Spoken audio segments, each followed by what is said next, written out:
불어올 멸망의 바람이라는 제목을 붙여봤습니다. 앞으로 불어올 멸망의 바람.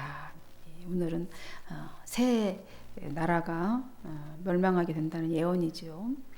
하나님께서는 이제 이사야 선지자에게 애굽과 구스가 당할 수치와 부끄러움을 예표하도록 이렇게 3년간 이사야 선지자에게 벗은 몸과 벗은 신발로 다니면서 행위 메시지를 선포하도록 하셨습니다. 지난주 말씀 기억나시죠? 순종하기에는 선지자로서 너무나 가혹하다고 느낄 정도로 수치와 조롱과 부끄러움이 있지만 이사야 선지자는 기꺼이 그것을 순종했습니다. 이를 통해서 우리는 이제 순종을 배우고 순종의 삶을 또 다짐했었습니다. 여러분, 우리는 그리스도의 편지이지요. 사도 바울이 우리는 그리스도의 편지라고 했습니다. 향기라고도 했습니다. 편지이고 향기이기 때문에 이 모든 삶이 행위 메시지가 되어야 되는 것입니다. 그러므로 순종의 삶을 산다는 것은 내 입술을 통해서 그리스도를 드러내는 언어를 사용하는 것은 물론이고 내 행동을 통해서 는 그리스도를 생각나게 하는 그런 향기를 내뿜어야 되는 거죠. 그 표현되는 삶을 사는 것입니다. 이거 순종의 삶인 것이죠. 우리도 이렇게 이제 살아가 보도록 합시다. 부족하도 온전하지 못해도 이렇게 살아가도록 애씁시다. 이 말을 하는 것이 어쩌면 이 AI 시대에 허무하게 들릴 수도 있을지 모르겠지만 가장 필요한 인간의 본질입니다. 본질적인 삶이라고 생각을 합니다. 하나님은요, 아수르에 의해서 애굽과 구스가 멸망할 것을 이제 선지자의 벗은 몸을 통해서 징표로 삼고 경고를 했습니다. 그리고 이제 21장, 오늘 21장에서는 이제 8번째 예언으로 이어지면서 다시 바벨론과 에돔과 아라비아까지 10번째까지의 이제 멸망에 대한 10번째 나라까지 멸망에 대한 예언을 담고 있습니다. 이제 먼저 8번째에 바벨론이 있는데 바벨론에 대한 멸망은 14장에서 우리가 살펴봤었죠. 멸망의 빗자루로 다 쓸어버리겠다고 이미 예언했었습니다. 바벨론 멸망에 대해서 다시 또 바벨론에 대한 심판에 대한 내용을 지금 기록하고 있습니다. 바벨론은 해변 광야에 관한 경고라 이렇게 시작했어요. 바벨론을 해변 광야로 이렇게 표현하고 있는 것을 보게 되죠. 이렇게 표현한 것은 그 유브라데강 알다시피 바벨론이 어디에 있죠? 유브라데강 근처에 있죠. 티그리스 강과 그 사이에 바벨론이 있는데 제국이 있었는데 이제 이 강을 보통 그들은 바다라고 물이 많으면 바다라고 표현했습니다. 그래서 성경에는 강이나 호수 등을 갈릴리 호수인데 갈릴리 바다 이렇게 표현하기도 합니다. 종종. 어쨌든 시작부터 이 경고의 수위가 아주 높습니다. 뭐라고 합니까? 침략자들이 1절에 보면은 어떻게 합니까? 두려운 땅에서 적병이 그러니까 침략자들이 광야에서 두려운 땅에서 내게 회오리 바람처럼 온다고 이렇게 표현하고 있습니다. 그러니까 침략자들이 광야에서 불어오는 세찬 회오리 바람처럼 무시무시한 공포의 땅에서 몰려오고 있다는 겁니다. 바람처럼 그렇게 아주 경고 수위가 아주 높아요. 아주 두려운 땅에서 네겝 회오리 바람처럼 그렇게 두려운 땅이 어딘가? 북방을 두려운 땅 그럽니다. 그러니까 아수르 지역이죠. 북방 여기 지도상으로 보면 북방에 그 황량하고 사막이 있고 산이 많고 이랬던 메대와 바사가 있는 그 아수르 지역을 말합니다. 네겝 회오리 바람은 남방의 아라비아 요 밑에서부터 사막으로부터 불어오는 이 폭풍으로 아주 위력적입니다. 이 모래 폭풍은 다 쓸어가 버리 얼마나 혹독하고 파괴력이 센지 모릅니다. 그런 파괴의 위력을 갖고 있는 네겝의 회오리 바람처럼 그렇게 적병들이 몰려온다라고 표현하고 있는 것입니다. 이 표현은 바벨론이 전혀 동정받지 못한 채 아주 혹독하게 파멸될 것을 말씀하고 있는 겁니다. 아주 혹독하고 두려운 환상을 이제 이사야 선지자가 봤다는 것이죠. 이 환상 중에서 이제 하나님의 말씀을 이사야 선지자가 들었다는 겁니다. 2절에 뭐라고 말씀하셨냐면 혹독한 묵시가 내게 보였도다. 그러는데 어떻게? 속이는 자는 속이고 약탈하는 자는 약탈하도다. 엘람이여 올라가고 메대여 에워싸라. 그의 모든 탄식을 내가 그치게 하였노라 하시도다. 음성을 들었는데 속이는 자는 속이고 약탈자는 약탈하는구나. 엘람 족수가 올라가고 그게 올라가라, 공격하라는 거죠. 메대 족속아 에워싸라, 포위하라, 이렇게 명령하시는 말씀을 들었다는 겁니다. 이제 때가 이르렀다. 내가 바벨론을 이렇게 짓눌러서 탄식하는 모든 민족들의 고통을 끊어버리겠다라는 말씀인 거죠. 이 바벨론에 대한 경고의 말인 것입니다. 바벨론은 엘람이여 그랬어요. 바벨론 엘람. 메대에 의해 파멸, 바사, 엘람은 바사를 얘기하는 거예요. 엘람은 바사, 메대에 의해서 이제 파멸되잖아요. 페르시아에 의해서 쉽게 얘기하면 바벨론은 바사와 메대에 의해서 멸망당하죠. 바벨론 제국 다음에 페르시아 제국이 등단하지 않습니까? 그래서 그들에 의해서 이제 파멸될 것을 예언하고 계시는 겁니다. 여러분, 속이는 것은 전쟁의 기본 전략 중에 하나죠. 적을 속여야 되죠. 이기려면. 속이는 건 전쟁 전략 중에 하나고요. 약탈하는 것은 전쟁의 승자에게 주어지는 보상입니다. 이기는 자가 약탈하는 거잖아요. 따라서 이 말씀은요, 바벨론이 남의 나라를 속여 빼앗고 약탈했던 것처럼 너희 나라도, 바벨론 너희 나라도 이렇게 동일한 방법으로 파멸될 것이다 라는 것이죠. 이제 이 예언의 말씀이 언제 선포된 거냐면, 이루어졌냐면, 이 말씀은 이사야 선지자가 죽은 해가 BC 680년인데요. 그 후 100년이 지난 539년에 이루어집니다. 이사야 선지자가 말한 이 바벨론 멸망이 이제 BC 539년에 이루어지게 되지요. 이를 보건대 하나님은 한 국가의 흥망성쇠를 어느 날 갑자기, 지금 네가 잘못해서 지금에 대해 바로 처단하는 것이 아니라 바로 어느 날 갑자기 일어나게 하시는 분이 아니시는 것을 여기 보게 되죠. 하나님의 사람들을 통해서 미리 경고하십니다. 죄악의 길로 가고 있는 그 나라를 향해서 멸망의 길을 피할 수 있는 충분한 시간을 주시는 것입니다. 어쩌면 지금 우리에게 또 계속해서 하나님은 회개하고 돌아오라, 말씀으로 돌아오라 끊임없이 경고하시고 말씀하고 계시는 것이죠. 나라가 망하는 것은 그들의 죄악 때문이죠. 그리고 그 죄를 징계하기 위해서 다른 나라 군대를 동원해서 심판하시는 것은 하나님의 공의입니다. 그래서 개인이든 공동체든 국가든 이제 흥망성쇠를 주관하시는 분은 하나님이시라는 사실을 결코 잊으시면 안 되는 것입니다. 이 말씀을 통해서 오늘 우리에게도 지금 현재 우리에게도, 우리 현재 이 상황에 놓여 있는 우리에게도 지금 이 성경 말씀을 주셨으므로 이 말씀을 통해서 지금 애끓는 사랑으로 우리를 교훈하고 계시는 것입니다. 하나님께서 이거 사실을 바라보며 역사의 주관자, 너의 나라의 흥망성쇠, 너 개인의 흥망성쇠가 누구의 손에 달려있는지 성경을 통해서 미리 알려주고 교훈하고 계시는 것입니다.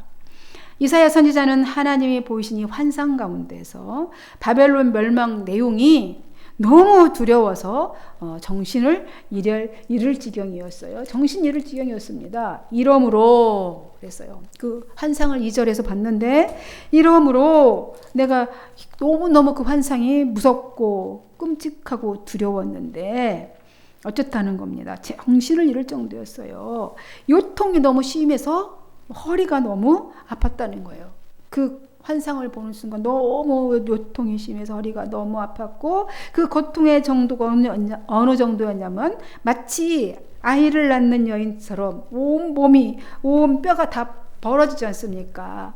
아기 낳을 때 온 뼈가 다 늘어나 벌어지기 때문에 그 고통은 이루 말할 수가 없죠. 마치 아이를 낳는 여인처럼 온몸이 부서지는 고통 때문에 어찌할 바를 몰라서 몸부림치며 괴로워했다는 겁니다.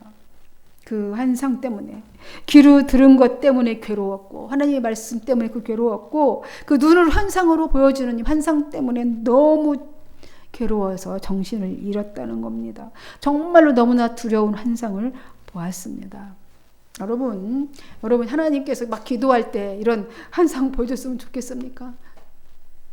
막 보기를 원하잖아요. 보여주시옵소서. 그러면 믿겠습니다. 막 그렇게 얘기하잖아요. 네, 이 환상, 이 말씀, 하나님의 음성을 듣고 이 선지자가 너무 정신을 잃을 정도로 고통에 빠졌습니다. 그러면서 자신의 감정 상태에 얘기하죠. 4절에 그 환상이 너무나 무서워서 심장이 막 벌렁벌렁 발딱발딱거리고 마음이 막 공포에 사로잡혀서 부들부들 떨렸다는 거예요. 너무너무 내 마음이 어지럽대. 막 너무 힘들어서 그 환상을 보고 그 말씀을 듣고 그래서 너무 놀라서 희망이 다 사라지고 혹시 이것이 막 이렇게 너무 힘들고 괴로워서 저녁이나 되면 좀 평안하게 쉴 수 있을 거라 이렇게 생각했더니 그 저녁 시간은 도리어 더 공포가 떨리는 공포의 밤이 되었다. 이렇게 말하고 있는 겁니다. 사실 이 두려움의 밤이 현실이 되었습니다. 이사야가 본 그 현실이 어떻게 되었냐면 바벨론 왕 마지막 왕 우리 열왕 다니엘서에 나와 있죠. 바벨론의 마지막 왕인 벨사살이라는 왕이 이제 축제를 벌였어요. 밤에 1000명의 귀족들을 불러놓고 어마어마한 이제 제국이잖아요. 바벨론 제국의 유용을 떨치면서 메대와 바사 연합군에 순식간에 멸망당하게 되는 전날 밤에 이런 일이 있었다는 거예요. 그날 밤의 풍경이 어떻느냐면 이 다니엘서 5장에 보면 그려져 있는데 이제 왕이 1000명의 귀족들과 예루살렘 성전에서 갖고 온 그런 성전 기물들을 가지고 이렇게 술을 마셨습니다. 그 술을 이 황금잔이야, 내가 이거 예루살렘 그 성전에서 갖고 온 거야, 막 이러면서 서로 막 돌려가면서 막 했겠죠. 그를 돌리며 마시고 있는데 갑자기 벽에 손가락이 나타나서 벽에 글을 쓰지요. 파멸을. 이날 너희 술 먹고 지금 흥청거리는 그 순간에 손가락이 나타나서 글로 쓰는 겁니다. 그래서 그것을 보고 메레메데 그죠? 우르바신 그죠? 대겔 우르바신 너의 달라봤더니 너 그릇이 작구나. 그리고 파멸을 선고하는 글을 보는 이 손가락을 보고 그때 그 얼마나 공포스러웠는지 넓적다리가 다 녹아버리는 것 같다 그랬어요. 표현이 무릎이 막 부딪힐 정도로 그렇게 얼마나 떨었으면 그 무릎이 막 부딪혔겠어요. 그만큼 두려워했다. 그렇게 그려져 있는데 그 일이 이루어집니다. 이사야 선지자는 지금 미리 보고 있는 거죠. 그 일을. 그래서 미리 보았던 것이죠. 그들이 막 상을 차려놓고 파수꾼을 세우고 먹고 마십니다. 그 밤이 바벨론 마지막 밤이 될 줄을 모르고 그렇게 하고 있는 거죠. 그리고 하나님께서는 이사야 선지자에게 방패에 기름 바르고 파수꾼을 세워서 파수꾼이 보는 대로 무엇이든 빠짐없이 보고하게 하라라고 한다고 합니다. 보고하게 하라 이제 하는 거죠. 만일 마병대가 쌍쌍이 오는 것과 나귀 떼와 낙타 떼를 보거든 기울여서 자세히 들으라 라고 하라고 합니다. 그때 파수꾼이 소리쳐서 말합니다. 주님, 나는 날마다 망대에 서 있었고 밤마다 내 위치를 굳게 지켰습니다. 그런데 보십시오. 마병대가 이리로 몰려오고 두 마리 말이 막 이끄는 막 수많은 마차들이 몰려옵니다. 라고 보고하게 됩니다. 보고하게 될 거라는 거예요. 선지자에게 하나님께서 말씀하셔요. 방패에 기름 바르고 파수꾼을 세워서 파수꾼이 보는 대로 무엇이든지 빠짐없이 보고하게 하라. 이렇게 할 거예요. 그죠? 그죠?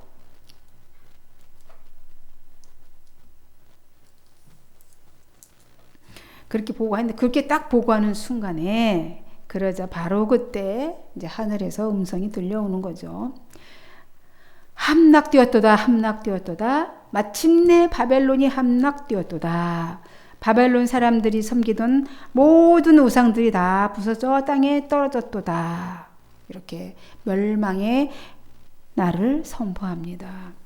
그리고 유다에 대한 회복을 예언하십니다. 그렇게 바벨론이 이제 멸망하게 될 것을 그림으로 보여주시고 말씀하여 주시고, 그리고 유다에 대한 회복, 유다의 멸망도 예언하셨지만 이제 회복할 것도 말씀하십니다. 바벨론의 멸망은 곧 유다의 회복이잖아요. 왜냐하면 거기 포로가 있었으니까 유다 백성에게는 해방이고 회복이 되는 것이죠. 하나님은 유다를 내가 짓밟은 너여, 내가 타작한 너여 이렇게 부릅니다. 10절에 보니 이 말은 하나님의 소유다 이런 뜻이에요. 타작마당에서 곡물처럼 짓밟히고 으스러진 내 백성이라는 의미인 거죠. 내 백성. 이사야 선지자는 이제 이사야를 하나님 만군의 주께서 자신에게 들려주시고 보여주신 것을 그대로 이제 전해 주었다. 그리고 이스라엘 백성들에게 선언합니다. 이 선언은 지금 이사야 선지자가 하고 있는 장소는 어디입니까? 남유다의 선지자잖아요. 거기서 활동하고 있는 선지자입니다.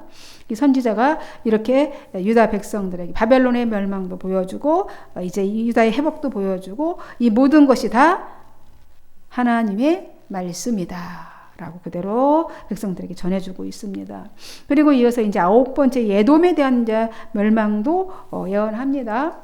에돔에 대한 두마, 여기서 두마라고 했는데 두마는 에돔을 말하는 겁니다. 에돔의 변형된 이름이고 이 뜻은 죽음과 같이 고요함, 쓸쓸함이라는 뜻을 가지고 있습니다. 에돔은 북다라는 뜻이 있거든요. 이 에돔의 미래 운명을 상징하는 이름인 듯 이렇게 두마라고 했습니다. 에돔은 에서의 후손이죠. 에돔은 에서의 후손입니다. 에돔도 유다와 똑같이 바벨론의 압제 아래 있었습니다. 유다만 포로가 된 게 아니라 그 주변에 에돔도 속국이었단 말이죠. 그런데 유다에게는 지금 회복이 약속되었는데 에돔은 멸망이 지금 선언되고 있습니다. 이 멸망의 이유는 뭐냐면 불신앙의 죄와 하나님의 백성을 미워하고 대적하고 회개하지 않았기 때문에 그렇습니다. 똑같이 죄를 지었지만 회개한 백성은 용서받아 구원받고 회개하지 않으면 멸망의 길로 가는 것이죠. 그리고 이제 10번째로 드디어 이제 아라비아에 대한 예언을 합니다. 아라비아에 관한 경고라. 그래서 13절에 드단 대상들이여 너희가 아라비아 수풀에서 유숙하리라 이렇게 말합니다. 13절에 보니 드단의 대상들아 그랬어요. 대상은 사막길에 낙타를 끌고 다니면서 장사하는 상인들 말하는 거죠. 거대 상인들. 드단의 대상, 드단 대상은 이제 구스 계통, 구스 계통의 무역 중개인들인 거죠. 중개인들을 말하는데 이들은 이제 페르시아만, 저 밑에 페르시아만에서부터 두로 사이를 두로 해안도로 페르시아만에서 아마 저리 왕의대로로 가서 아마 두로까지 갔던 것 같습니다. 길을 보면 그렇게 왔다 갔다 하면서 장사를 하던 사람들이었다는 겁니다. 이들이 장차 아라비아의 메마른 숲풀 속에서 장막을 치고 밤을 지새울 것이다. 왜 그렇게 될까요? 전쟁 때문이겠죠. 장사를 할 수가 없게 되는 거죠. 전쟁이 일어나면 이런 대상들이. 그래 그 이유를 설명합니다. 왜 그런 상황이 되었을까? 왜 숲풀 속에서 메마른 광야 숲풀 속에서 장막을 치고 밤을 지새울 것인가요? 왜 그런 상황이 됐을까? 14절 15절에 이렇게 말하죠. 대마 땅의 주민들아 물을 가져다가 목마른 자에게 주고 떡을 가지고 도피하는 자를 영접하라. 그들이 칼날을 피하여 뺀 칼과 당긴 활과 전쟁의 어려움에서 도망하였음이라. 왜요? 왜 그렇게 됐다고? 칼로 활로 상하여서 다 도망가가지고 그것 때문에 두려워 전쟁이 일어나서 쉽게 얘기하면 피했다는 겁니다. 그래서 거기다가 대마 사람들에게 그들을 섬겨라, 물을 갖다 줘라 얘기하죠. 이 대마는 이스마엘의 12아들 중에 한 사람이에요. 대마인데 아라비아 광야 북단 지역에 거주했습니다. 아라비아가 어딘지는 알죠? 밑에죠. 거주했는데 대마의 백성들에게 이제 이를 잘 영접하라고 합니다. 이는 어느 날 갑자기 이제 외적이 이제 침입을 해서 받아서 이제 전쟁의 참화 속에 휩싸이게 됐어요. 이 드단의 상인들이 대상들이 휩싸이게 되고 이제 대로를 이제 피하여서 이제 숲을 속에 숨어서 피해 있는 거죠. 그래서 전쟁 피난민이 된 거죠. 전쟁이 일어나니까 피난민들이 천막치고 이제 그런데 유숙하고 있습니다. 전쟁의 이 참화 가운데 숨어 있는 그들에게 이제 가서 어떻게 하라고요? 물을 가져다가 목마른 자에게 주고 떡 갖다 주고 먹을 걸 갖다 주라는 거죠. 전쟁의 참화 가운데서도 긍휼을 베푸시는 하나님이시죠. 이렇게 드단 대상들과 대마 땅 주민들에게 어떻게 해라 라고 얘기를 하는 겁니다. 그리고 게달 족속에게는 그 마지막 절에 그러죠. 게달 족속 17절 맞죠? 게달 족속에게는 그 영광이 쇠멸할 것을 선포하고 있습니다. 이스마엘의 둘째 아들 게달, 여기도 이스마엘의 아들이죠. 게달 족속 그쪽 다 아랍 부족인데요. 게달의 후손 아랍 부족인데 아라비아 북부에 거주하면서 이제 유목 생활을 하고 있는 족속이 게달의 후손입니다. 게달. 품꾼이 일한 날수를 손꼽아 게달의 장막 이렇게 아가서에 보면 나오죠. 게달 족속 유목민들이 생활하는 족속인데 유목생활하는 그들이 품꾼이 일한 날수를 손꼽아 계산하듯 품꾼이 왜 일한 날수를 손꼽아 계산합니까? 월급 받으려고 그죠? 일한 사람 그렇게 계산하듯이 앞으로 1년만 지나면 게달 족속의 영화가 모두 사라질 것이다. 그렇게 말합니다. 그들이 이 자랑하는 가장 용감한 활 쏘는 자들, 이 전사들조차도 어떻게 된다는 거예요? 아주 적을 거래요. 수가 적으리라 그랬습니다.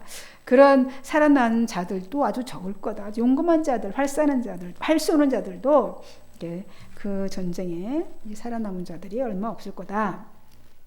1년 안에 힘과 영향력이 급격히 이렇게 약화되어서 그렇게 된다는 거예요. 점진적이지만 결과적으로 붕괴된다는 겁니다. 게달의 영광이 사라진다는 거예요. 게달 족속도 아수르에 의해 아라비아 북부 부족들이 다 패배하고 조공, 인질, 군사력을 다 상실하게 되었잖아요. 강대 부조국으로서 그 유산이 무너지게 된다는 것이지요. 아직까지 조공받고 인질을 데리고 있고 군사력을 갖고 있었던 것들이 점차적으로 다 붕괴될 거다. 이렇게 말씀합니다. 마지막으로 이사야 선지자는 이 모든 것은 이스라엘 하나님 여호와의 말씀이다. 변하지 않는 하나님의 말씀이다. 듣고 너희들이 이제 거기에 따라 결정하고 너희들이 선택해라. 돌아오라. 거죠. 결국은 길을 내주는 겁니다. 돌아올 길을 내주는 거거든요. 하나님 말씀을 미리 주신 것은 성도 여러분, 하나님은 이사야 선지자를 통해서 이스라엘 주변국들에 대해서 멸망의 바람이 불 것을 지금 예고하고 계십니다. 다 쓸어버릴 거면 말할 필요 없이 다 쓸면 되잖아요. 마음에 안 들면 미리 예고를 합니다. 너희 그렇게 계속하면 내가 너를 죽일 수밖에 없어. 죽일 거야. 그러면 살 길을 찾아야죠. 그렇게 예고합니다. 그리고 심판의 도구는 뭐냐면 전쟁이야 라고 말씀하시는 겁니다. 전쟁의 결과는 1년 내라고 얘기합니다. 신속한 기간 내에 모든 문화, 문명 이런 것들이 다 소멸되고 사람이 대량 살육당해서 인구도 확 줄어버릴 것이다 라는 겁니다. 여러분, 전쟁은요, 우리가 지금도 전쟁 중인 나라도 있지 않습니까? 전쟁은 평화를 파괴하고 생명의 존엄성을 파괴하고 또 인력과 물자를 다 낭비하고 아주 비극적인 잔재를 가져옵니다. 너무 비참하고 끔찍합니다. 전쟁은. 이는 모두 하나님을 떠나 힘과 능력과 물질을 의지했던 결과인 것입니다. 하지만 너무나 감사한 것은 우리는 하나님의 사랑하심은 공의를 행하시는 중에도 긍휼히 여기신다. 긍휼을 버리지 않으신다는 겁니다. 여기신다는 거예요. 그러니까 완전히 멸망시키지 않으시고 남은 자가 있다는 겁니다. 그래서 소망이 있습니다. 그래서 이사야서가 계속해서 하는 이 사서의 모든 주제는 이 흐르고 있는 사상이 뭐냐면 남은 자 사상이에요. 남은 자. 남겨주신다는 거예요. 남은 자가 되어야 되겠죠. 이 말씀을 살펴보면서 하나님을 떠난 민족을 향해 불어올 이 멸망의 바람에 대해서 예고하시는 하나님의 마음을 조금이나마 깨닫게 됩니다. 진짜 하나님의 마음은요, 이들이 속히 회개하고 돌아와서 이런 멸망 당하지 않기를 바라는 것입니다. 너희들이 죄인 대가는 이거야, 이렇게 보여주시고 그것을 받지 말라는 거죠. 속히 돌아와서. 너무나 다행인 것은 전에는 저와 여러분도 멸망의 바람 앞에 휩쓸려 갈 존재들이었다는 겁니다. 그러나 이제는 생명의 주인이신 하나님을 모시고 살잖아요. 그렇기 때문에 이제 우리가 할 수 있는 것이 감사밖에 없다는 것입니다. 그래서 감사를 늘 하면서 영생을 살고 있다는 것, 이것이 또 감사인 것이죠. 이 믿음 위에 굳건히 서서 끝까지 달려갑시다. 아멘. 너무 춥죠. 건강 잘 챙기시고 이제 한 주간도 성령의 도우심과 지키심으로 승리할 수 있기를 간절히 바랍니다. 기도하겠습니다. 하나님 감사합니다. 중동 지역의 각 나라들의 멸망에 대해 또 예언하셨습니다. 그리고 그 불어올 멸망의 바람을 맞지 말으라는 하나님의 마음을 새겨봅니다. 그 멸망의 바람이 지금도 땅 사방 끝에서부터 불어올 것 같습니다. 하나님, 이 멸망의 바람이 이 세상에 다시 불어오지 않도록 우리가 회개할 수 있는 그런 능력을 허락하여 주시고 특히 돌아와 회개할 수 있는 회개의 영을 부어 주옵소서. 오늘도 우리나라와 우리 가정과 우리 교회를 주님 앞에 올려드리고 온전해지기를 주님 손에 맡겨드리며 예수님의 이름으로 기도하옵나이다. 아멘.